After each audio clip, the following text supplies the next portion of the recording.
नमस्कार दोस्तों, मैं अर्जुन आपका स्वागत करता हूं स्टे बाय अर्जुन के यूट्यूब चैनल में। तो दोस्तों, आज की हमारी क्लास है भारत पर विदेशी आक्रमण के बारे में। जो है दोस्तों, आज की हमारी क्लास है।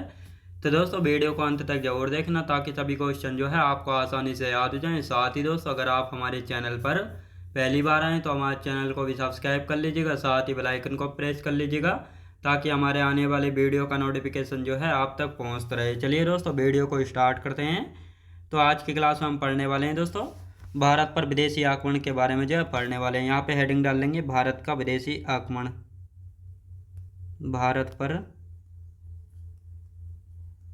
विदेशी आक्रमण की जो है आज की हमारी क्लास हो जाती है। और दोस्तों, 2 मिनट हम कल की क्लास की बात कर लेते हैं। तो कल की क्लास में हम पढ़ रहे थे सातवाहन वंश के बारे में जो है पढ़ रहे थे।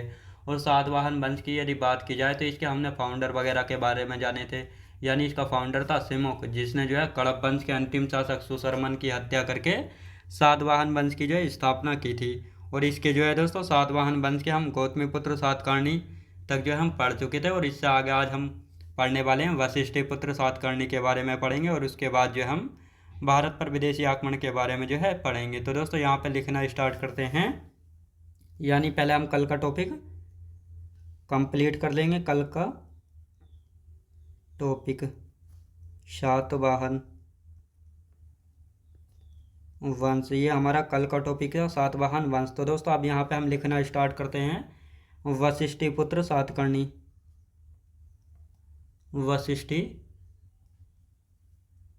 वशिष्ठपुत्र सातकर्णी। वशिष्ठपुत्र सातकर्णी। सातकर्णी। तो ये वशिष्ठपुत्र सातकर्णी दोस्तों किसके बाद आया था? गौतमीपुत्र सातकर्णी के किसके बाद? गौतमीपुत्र सातकर्णी के बाद आया था। और साथ ही दोस्तों इसको जो है पुलुबामी भी जो है कहा जाता है। क्या? पुलुबामी भी जो है इसको कहा जाता है। किसको? वशिष्ठपुत्र सातकर्णी को। अब इसके बारे में दोस्तों क्या खास है यदि बात की जाए तो इसका जो है रुद्रदामन से जो है युद्ध हुआ था। तो रुद्रदामन ने जो है इसको पराजित कर दिया। जब ये रुद्रदामन से युद्ध हार गया तो इसने क्या किया? वशिष्ठपुत्र सातकर्णी ने तो रुद्रदामन की पुत्री शिवश्री से जो है विवाह कर लिया अपनी स्थिति को मजबूत करने के लिए। और वशिष्ठपुत्र सातकर्णी ने शिवश्री से जो है विवाह किया। इसकी जानकारी कहाँ से मिलती है? कन्हेरी अभिलेख से। कहाँ से दोस्तों? कन्हेरी अभिलेख से। और साथ ही वशिष्ठपुत्र सातकर्णी ने जो है सिक्के चलवाए थे जिन पर जो है पतवारों वाले जहाज का चित्र बना हुआ था। और साथ ही ये इसके सिक्के कहाँ से मिले हैं? समुद्र तट से जो है मिले हैं। कहाँ से? कोरोमंडल तट से जो है मिले हैं। तो इन सभी के बारे में हम लिखना स्टार्ट करते हैं ताकि आपको अच्छे से समझ में आ जाए। अब लिखते हैं दोस्तों रुद्रदामन से पराजित हुआ। रुद्रदामन से पराजित हुआ। अब दोस्तों यहाँ पे हम बात करेंगे जब ये रुद्रदामन से पराजित हो गया तो इसने जो है विवाह कर लिया। विवाह किससे किया था? शिवश्री से। शिवश्री से विवाह कर लिया। विवाह कर लिया। और ये कौन थी दोस्तों? शिवश्री की यदि बात की जाए तो ये पुत्री थी। किसकी पुत्री थी? रुद्रदामन की पुत्री थी। किसकी दोस्तों? रुद्रदामन की पुत्री थी। अब इसके विवाह की जानकारी कहाँ से मिलती है? कन्हेरी अभिलेख से। कहाँ से दोस्तों? कन्हेरी अभिलेख से जो है मिलती है। याद रखें दोस्तों, कन्हेरी अभिलेख में जो है इसकी जानकारी मिलती है। और साथ ही दोस्तों यहाँ पे हम बात करने वाले हैं वशिष्ठपुत्र सातकर्णी की। इसके सिक्कों पर जो है 2 पतवार वाले जहाज का चित्र बना हुआ था। इसके सिक्के यानी इसके सिक्कों पर 2 पतवारों वाले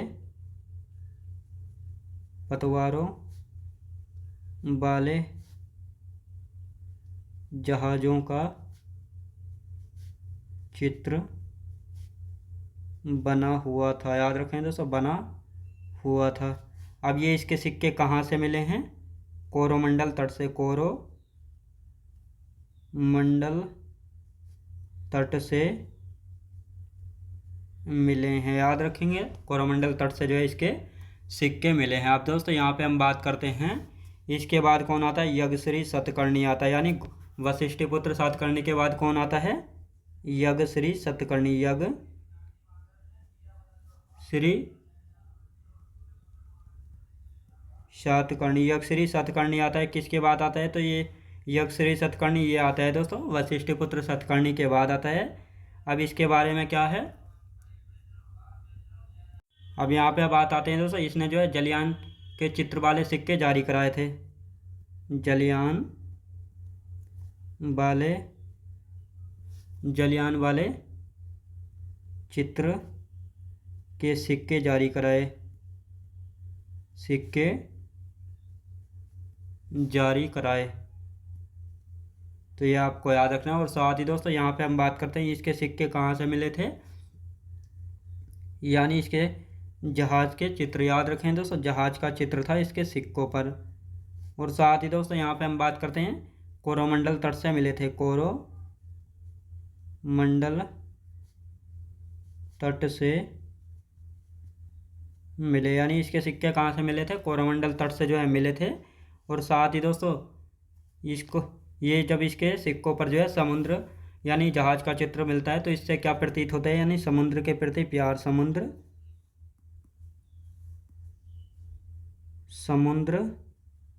से प्यार, समुद्र से प्यार। और साथ ही दोस्तों व्यापार के प्रति लगाव, व्यापार के प्रति लगाव को जो है दर्शाता है। तो ये आपको याद रखना है। अब आते हैं दोस्तों इसका अंतिम शासक। अब इसके अंतिम शासक की यदि बात की जाए तो अंतिम शासक कौन था? विजय। विजय याद रखें दोस्तों, विजय जो है अंतिम शासक था किसका? आंध्र सातवाहन वंश या सातवाहन वंश का। और साथ ही दोस्तों इसके 2-4 पॉइंट है, इनको और लिख लेते हैं। जैसे सातवाहनों ने जो है शीशे के सिक्के जारी कराए थे जो कि 500 ग्रेन के होते थे। और साथ ही दोस्तों सातवाहनों ने जो है कांसे, शीशे, तांबे व प्रोटीन के सिक्के भी जो है जारी कराए थे। साथ ही दोस्तों सातवाहन वंश के शासक सर्वाधिक व्यापार जो है कल्याण बंदरगाह से जो है करते थे। तो इनको लिख लेते हैं यहाँ पे। और उसके बाद जो है हमारा टॉपिक समाप्त हो जाएगा। लिखेंगे दोस्तों सातवाहन वंश के, सातवाहन वंश ने शीशे के सिक्के जारी कराए जो कि 500 ग्रेन के होते थे। किसके दोस्तों? 500 ग्रेन के होते थे। और साथ ही दोस्तों यहाँ पे हम बात करते हैं काय के सिक्के जारी कराए थे। शीशे के तो कराए थे, साथ में कांसे के भी कराए थे, साथ ही दोस्तों तांबे के भी कराए थे। किसके? तांबे के भी कराए थे। और साथ ही दोस्तों यहाँ पे हम बात करेंगे और किसके कराए थे? तांबे के, शीशे के।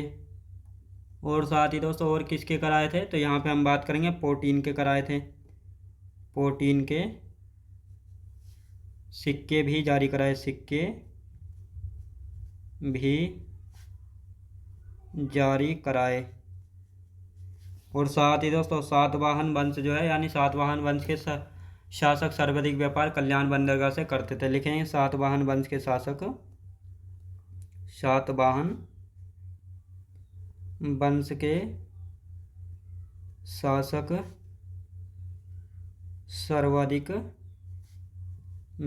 सर्वाधिक व्यापार कल्याण बंदरगाह से करते थे, कल्याण बंदरगाह से करते थे। तो ये आपको याद रखना है। आप दोस्तों इसका एक बार हम रिवीजन कर लेते हैं। तो ये हमारा टॉपिक जो है कंप्लीट हो चुका है सातवाहन वंश का। तो इसके बारे में हम एक बार रिवीजन करेंगे ताकि ये आप सभी को अच्छे से समझ में आ जाए। तो दोस्तों यहाँ पे हम बात करते हैं वशिष्ठपुत्र सातकर्णी, जिसको पुलुबामी भी जो है कहा गया है। तो ये जो है गौतमीपुत्र सातकर्णी के बाद गद्दी पर आता है। इसका जो है रुद्रदामन से जो है युद्ध होता है। तो रुद्रदामन जो है वशिष्ठपुत्र सातकर्णी को हरा देता है। जब वशिष्ठपुत्र सातकर्णी हार जाता है यानी कमज़ोर हो जाता है तो अपनी स्थिति को मजबूत करने के लिए जो है ये शिवश्री से विवाह कर लेता है। यानी शिवश्री कौन है? तो ये रुद्रदामन की पुत्री है। तो इससे विवाह कर देता है अपनी स्थिति को मजबूत करने के लिए। और साथ ही दोस्तों वशिष्ठपुत्र सातकर्णी के विवाह की जानकारी कन्हेरी अभिलेख से जो है मिलती है। और साथ ही वशिष्ठपुत्र सातकर्णी ने जो है सिक्के जारी कराए थे जिन पर जो है 2 पतवारों वाले जहाज का चित्र जो है बना हुआ है। और ये सिक्के कहाँ से मिले थे? कोरोमंडल तट से जो है मिले थे। तो ये आपको याद रखना है। आप दोस्तों यहाँ पे बात करते हैं वशिष्ठपुत्र सातकर्णी के बाद कौन आता है? यज्ञश्री सतकर्णी आता है। कौन दोस्तों? यज्ञश्री सतकर्णी आता है। इसने जो है जलियान वाले चित्र के सिक्के चलाए थे, यानी जलियान वाले चित्र के सिक्के जारी कराए थे। जलियान मतलब इसके सिक्कों पर जो है दोस्तों जहाज का चित्र था। और ये सिक्के कहाँ से मिले थे? कोरोमंडल तट से जो है मिले थे। और साथ ही दोस्तों जब इसके सिक्कों पर जो है जहाज का चित्र है तो इससे क्या प्रतीत होता है? इससे प्रतीत होता है ये समुद्र के प्रति प्रेम करता था और साथ ही दोस्तों व्यापार के प्रति लगाव रखता था, इसीलिए इसने अपने सिक्कों पर जो है जहाज का चित्र जो है बनवाया था। तो ये आपको अच्छे से पता होना चाहिए। और साथ ही अंतिम शासक की यदि बात की जाए तो विजय जो है अंतिम शासक था सातवाहन वंश का। और साथ ही सातवाहन वंश ने जो है शीशे के सिक्के जारी कराए थे जो कि 500 ग्रेन के होते थे सातवाहनों ने। और कौन कौन से सिक्के जारी कराए थे? तांबे यानी कांसे के, तांबे के, शीशे के और पोटीन के। पोटीन की यदि बात की जाए पोटीन कैसे बनता था? जिस प्रकार दोस्तों कांसा या ब्राउन जो है तांबा और टीन के मिलने से बनता है, उसी प्रकार जो है पोटीन की यदि बात की जाए तो इसमें दोस्तों 4 चीज़ें मिलाई जाती थी। तांबा हो गया दोस्तों, तांबा हो गया, और साथ ही दोस्तों तांबा टीन हो गया, और साथ ही दोस्तों इसमें शीशा मिलाया जाता था। और क्या मिलाया जाता था दोस्तों? जिंक मिलाई जाती थी। यानी इन 4 चीज़ों से मिलकर बनता था पोटीन। तो इन्होंने पोटीन के सिक्के भी जारी कराए थे सातवाहनों ने। और इस सातवाहन वंश के सर्वाधिक व्यापार जो है कहाँ से करते थे? कल्याण बंदरगाह से करते थे। तो ये आपको याद रखना है। और ये हमारा टॉपिक कंप्लीट हो चुका है सातवाहन वंश का। अब हम अपना नया टॉपिक शुरू करते हैं, भारत पर विदेशी आक्रमण। तो भारत पर जो है किस किस ने जो है आक्रमण किया था, तो इन सभी के बारे में हम जानने वाले हैं। तो यहाँ पे हेडिंग डालेंगे भारत पर विदेशी आक्रमण। भारत पर विदेशी आक्रमण। विदेशी आक्रमण की यदि बात की जाए तो भारत पर विदेशी आक्रमण जो है किस किस ने किया था, तो पहले जो है इनको सीक्वेंस से यानी क्रम से लिख लेते हैं। तो सबसे पहले दोस्तों किसने किया था? ईरानियों ने। ये हम पहले ही जो है पढ़ चुके हैं, पर्शियन या ईरानी। इसके बाद दोस्तों यूनानी। यूनानियों की तरफ से सिकंदर आया था। महापद्मनंद किसके समय दोस्तों? धनानंद के समय आया था। और 326 बीसी में जो है आक्रमण किया था किसने? सिकंदर ने। तो ये आपको याद रखना है। और इनके बाद आते हैं दोस्तों हिंद यूनानी या हिंद यवन। याद रखें दोस्तों हिंद यवन आते हैं। और इनके बाद कौन आता है? इनके बाद आते हैं शक। इनके बाद शक के बाद आते हैं पहलव। पहलव के बाद कौन आते हैं? कुषाण आते हैं। पहलव के बाद आते हैं दोस्तों कुषाण। ये कुषाण के बाद कौन आते हैं दोस्तों? तुर्की आते हैं। कौन दोस्तों? तुर्की तो है। तुर्की से पहले आते हैं अरबी। तो पहले यहाँ पे अरबी लिख लेते हैं और अरबी के बाद आएंगे तुर्की। अरबी मतलब अरब देश से। फिर आते हैं दोस्तों तुर्की। याद रखें हुए दोस्तों, तुर्की यानी तुर्की से आते हैं। तो दोस्तों ये इस प्रकार जो है भारत पर आक्रमण किया गया था। यानी सबसे पहले पर्शियन या ईरानी आए थे, फिर यूनानी आए थे। यूनानियों की तरफ से सिकंदर आया था और सिकंदर ने जो है धनानंद के समय 326 बीसी में भारत पर आक्रमण किया था। और इस समय जब इसने आक्रमण किया था तो मगध का सम्राट था धनानंद। लेकिन सिकंदर का युद्ध किससे हुआ था? झेलम नदी के किनारे, जिसको हाइडेस्पिस का युद्ध भी कहा गया था। राजा पोरू के साथ जो है युद्ध हुआ था। तो ये भी आपको याद रखना है। और हिंद यवन की यदि बात की जाए तो इनके बारे में आज की क्लास में हम पढ़ेंगे। शक पढ़ेंगे, पहलव, कुषाण, अरबी और तुर्की। इन सभी के बारे में हम क्रम से जो है पढ़ेंगे। तो दोस्तों आज की क्लास में हम हिंद यवन से जो है पढ़ने वाले हैं। तो यहाँ पे हेडिंग डाल लेते हैं हिंद यवन शासक। तो यहाँ पे हेडिंग डालेंगे हिंद यवन शासक। हिंद यवन शासक। तो कौन कौन से हिंद यवन शासक है जिसने जो है भारत पर आक्रमण किया था?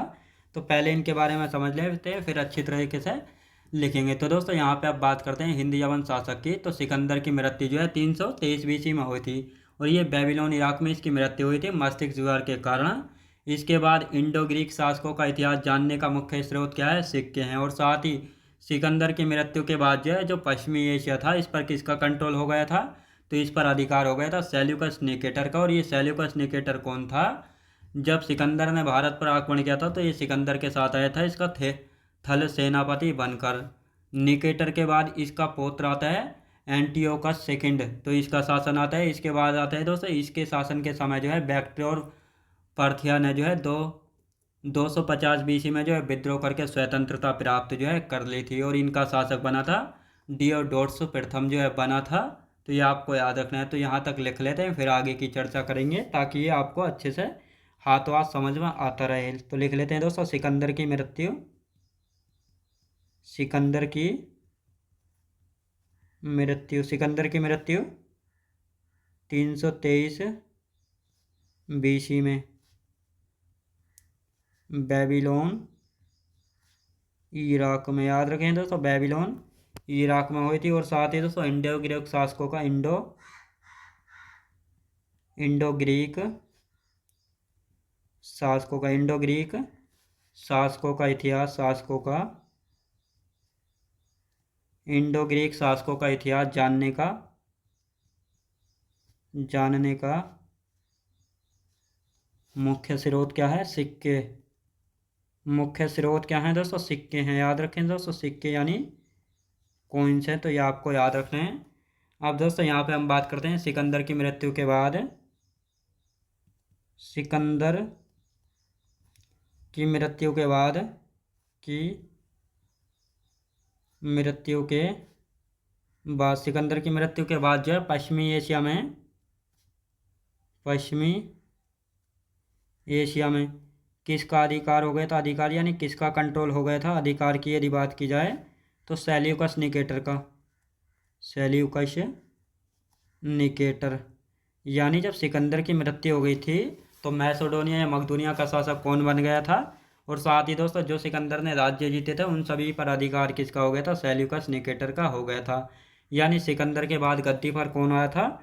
तो आया था दोस्तों सेल्यूकस निकेटर जो है आया था। अब दोस्तों यहाँ पे बात करेंगे निकेटर के बाद, निकेटर के निकेटर के बाद उसका पौत्र आया था,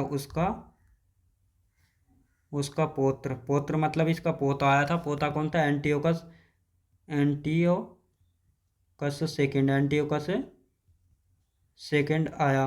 और ये एंटियोकस सेकंड जो है कमज़ोर शासक था। कौन सा दोस्तों? ये जो है कमज़ोर शासक था। तो इसके समय यानी इसके शासनकाल में, इसके शासनकाल में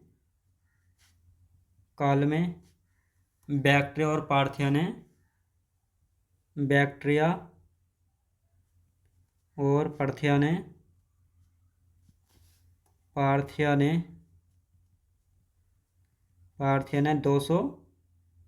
250 BC में विद्रोह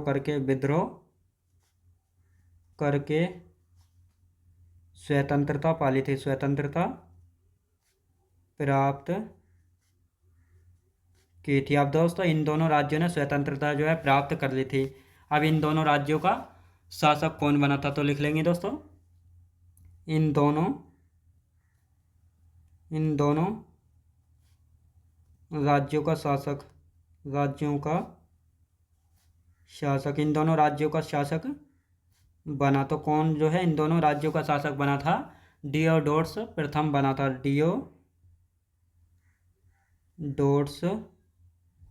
प्रथम शासक बना था। अब दोस्तों इसकी हत्या की यदि बात की जाए तो इसकी हत्या इसके बेटे डियोडोरस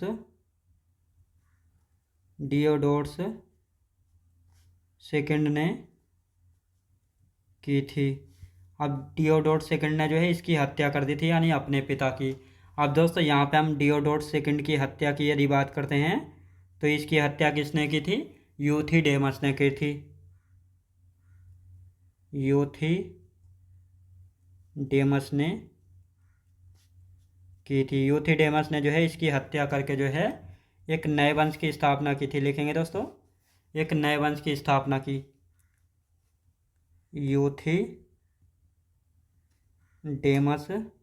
या डेमेट्रियस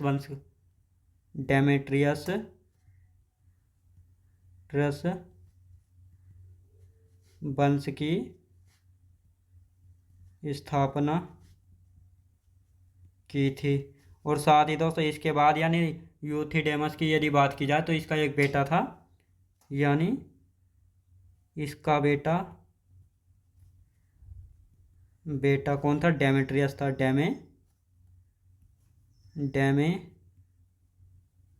डेमेट्रियस, इसका बेटा कौन था दोस्तों? डेमेट्रियस था।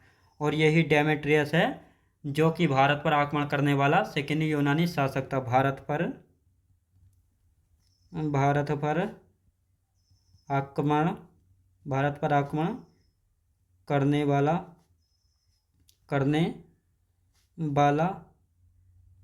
सेकेंड यूनानी शासक था। सेकेंड यूनानी शासक था। तो ये आपको याद रखना है। पहले इसके बारे में हम रिवीजन कर लेते हैं, इसको समझ लेते हैं अच्छे से। अब दोस्तों यहाँ पे हम बात करते हैं हिंद यवन शासक की। हिंद यवन शासक की यदि बात की जाए तो सिकंदर की मृत्यु हो गई थी 323 बीसी में बेबीलोन इराक में। अब साथ ही दोस्तों इंडो ग्रीक शासकों का जो इतिहास है इनको जानने का मुख्य स्रोत सिक्कों यानी कोइंस को जो है माना जाता है। दोस्तों सिकंदर की मृत्यु के बाद जो है जो पश्चिमी एशिया था इस पर जो है किसका अधिकार यानी किसका कंट्रोल हो गया था? तो सेल्यूकस निकेटर का जो है इस पर कंट्रोल हो गया था। यानी सिकंदर के बाद जो है सेल्यूकस निकेटर ने जो है जो सिकंदर के जीते हुए राज्य थे इनको जो है नियंत्रण किया था, यानी इन पर जो है कंट्रोल किया था, अपना अधिकार जो है किया था। और अधिकार करने के बाद इसने भी भारत पर जो है आक्रमण किया था। जब सेल्यूकस निकेटर ने भारत पर आक्रमण किया था तो इस समय मगध के सम्राट थे चंद्रगुप्त मौर्य। तो चंद्रगुप्त मौर्य ने जो है सेल्यूकस निकेटर को जो है हरा दिया था। अब निकेटर के बाद आता है इसका पौत्र गद्दी पर आया था, इसका पौत्र एंटियोकस सेकंड। और ये एंटियोकस सेकंड जो है एक कमज़ोर शासक था। जब ये कमज़ोर शासक था तो इसके शासनकाल में जो है बैक्ट्रिया और पार्थिया इन दोनों राज्यों ने जो है 250 बीसी में विद्रोह करके अपने आप को स्वतंत्र कर लिया था, यानी स्वतंत्रता प्राप्त जो है कर ली थी। और इसके बाद दोस्तों बैक्ट्रिया और पार्थिया इन दोनों राज्यों का शासक कौन बना था? डियोडोरस प्रथम जो है बना था। कौन? डियोडोरस प्रथम जो है बना था। अब डियोडोरस प्रथम की हत्या जो है इसके बेटे डियोडोरस सेकंड ने जो है कर दी थी। किसने? डियोडोरस सेकंड ने कर दी थी। अब साथ ही डियोडोरस सेकंड की हत्या करता है यूथिडेमस। और यही यूथिडेमस है जो कि यूथिडेमस या डेमेट्रियस वंश की स्थापना करता है, स्थापना जो है करता है। और साथ ही दोस्तों यूथिडेमस इसका एक बेटा है जिसका नाम है डेमेट्रियस।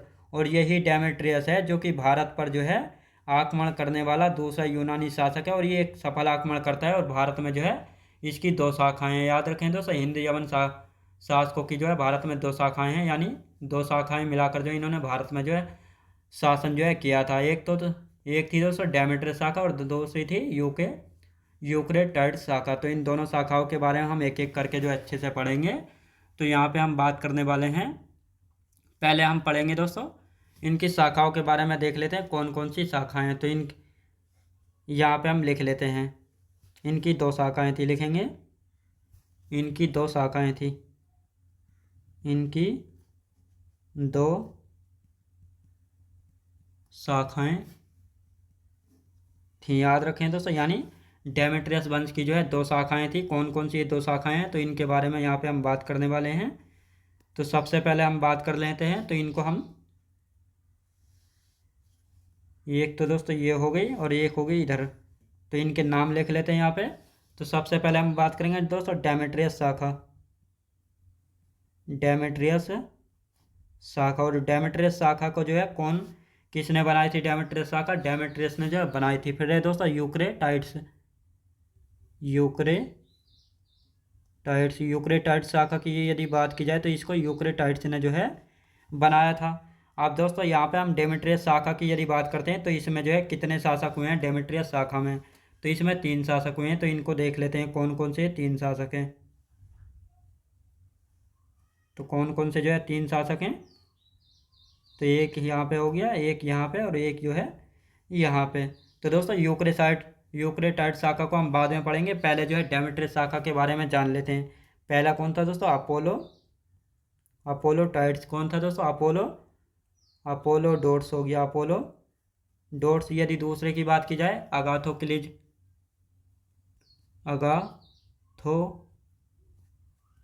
ये अगाथोक्लिज। और यदि बात की जाए मिलिंद या मीनांदर। कौन दोस्तों? मीनांदर। और यही मीनांदर है जहाँ से जो है सबसे ज़्यादा क्वेश्चन जो है पूछे जाते हैं। तो मीनांदर की वजह से ही जो है अब आपको पता लग गया होगा किस शाखा का है मीनांदर, तो डेमेट्रियस शाखा का है। तो ये आपको पता होना चाहिए। अब अगाथोक्लिज की यदि बात की जाए तो दोस्तों इसने जो है लक्ष्मी, कृष्ण व बलराम के सिक्के जो है चलाए थे। तो ये आपको याद रखना है। तो लिख लेते हैं यहाँ पे लक्ष्मी, बलराम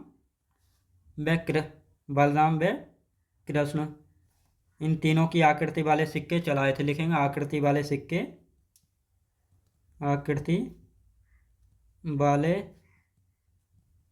सिक्के जारी कराए। तो ये क्वेश्चन पूछा जाता है, लक्ष्मी, बलराम व कृष्ण आकृति वाले सिक्के किसने जारी कराए थे? तो ये सिक्के जारी कराता है कौन दोस्तों? इन सिक्कों को अगाथोक्लेज ने जो है जारी कराया था। अब दोस्तों यहाँ पे हम बात करते हैं मिलिंद या मिनांदर के बारे में जो है जान लेते हैं यहाँ पे। तो दोस्तों इसके बारे में क्या खास है? तो दोस्तों यहाँ पे हम एक एक करके लिखना शुरू करते हैं। यानी सिकंदर से ज़्यादा भूभाग जीते थे, सिकंदर से ज़्यादा भूभाग जीते, सिकंदर से ज़्यादा जो है इसने भूभाग जीते थे। और साथ ही दोस्तों बौद्ध भिक्षु नागसेन से वार्ता की, बौद्ध भिक्षु नागसेन से वार्ता यानी बातचीत जो है की थी। और साथ ही दोस्तों अब जो नागसेन से इसने बातचीत की थी, तो दोस्तों नागसेन ने जो है एक रचना लिखी थी जिसका नाम है मिलिंद पन्हु। याद रखें दोस्तों, मिलिंद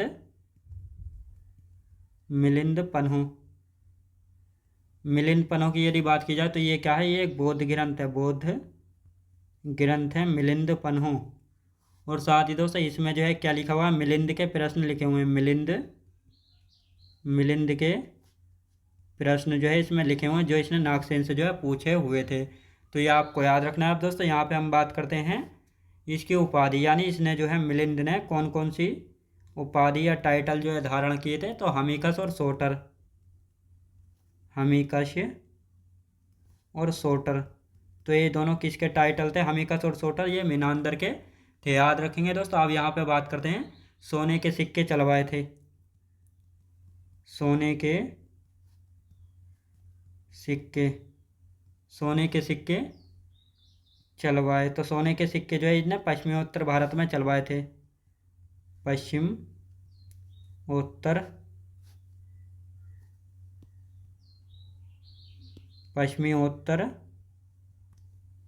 उत्तर भारत में चलवाए थे। और साथ ही दोस्तों राजधानी की यदि बात की जाए तो राजधानी क्या थी? शाकल या सियालकोट, शाकल या सियालकोट। तो ये आपको अच्छे से याद रखना है। तो दोस्तों अब इनका जो है हम एक बार रिवीजन कर लेते हैं। तो यहाँ पे हम बात करेंगे, यानी हिंद यवन शासकों की जो है भारत में दो शाखाएं थी। कौन कौन सी दो शाखाएं थी? पहली थी डेमेट्रियस शाखा, दूसरी थी यूक्रेटाइड शाखा। अब पहले डेमेट्रियस शाखा को पढ़ेंगे, उसके बाद यूक्रेटाइड शाखा को पढ़ेंगे। तो डेमेट्रियस शाखा में जो है अपोलोडोरस था, अगाथोक्लेज और मिलिंद या मिनांदर। सबसे ज़्यादा जो है मिलिंद या मिनांदर से ही जो है क्वेश्चन बनते हैं। तो आप अगाथोक्लेज की यदि बात करते हैं तो इसने लक्ष्मी, बलराम व कृष्ण आकृति वाले सिक्के जो है जारी कराए थे। मिलिंद या मिनांदर की यदि बात की जाए तो इसने जो है सिकंदर से ज़्यादा भूभाग जीते। और साथ ही दोस्तों इसने बौद्ध भिक्षु नागसेन से जो है वार्ता की थी। बौद्ध भिक्षु नागसेन से जब इसने वार्ता की तो इसने जो है यानी नागसेन ने एक रचना लिखी थी मिलिंद पन्हु, जो कि एक बौद्ध ग्रंथ है। और इसमें जो है मिलिंद के प्रश्नों के बारे में जो है चर्चा की गई है। और इसने जो है कौन कौन सी उपाधि यानी टाइटल धारण किए थे मिनांदर ने? हमीकस और सोटर। क्वेश्चन पूछा जाता है हमीकस और सोटर जो है किसकी टाइटल यानी किसकी उपाधियाँ? मिलिंद या मिनांदर की। साथ ही दोस्तों इसने जो है सोने के सिक्के चलवाए थे पश्चिमोत्तर भारत में। कहाँ पे दोस्तों? पश्चिमोत्तर भारत में, संपूर्ण भारत में नहीं चलवाए थे। और साथ ही इसकी राजधानी की यदि बात की जाए तो शाकल या सियालकोट इसकी राजधानी थी। तो ये आपको याद रखना है। तो दोस्तों आज की हमारी क्लास यहीं तक रहेगी। तो मैं उम्मीद करता हूँ आपको वीडियो क्वालिटी, कंटेंट वगैरह सभी कुछ आपको पसंद आया होगा।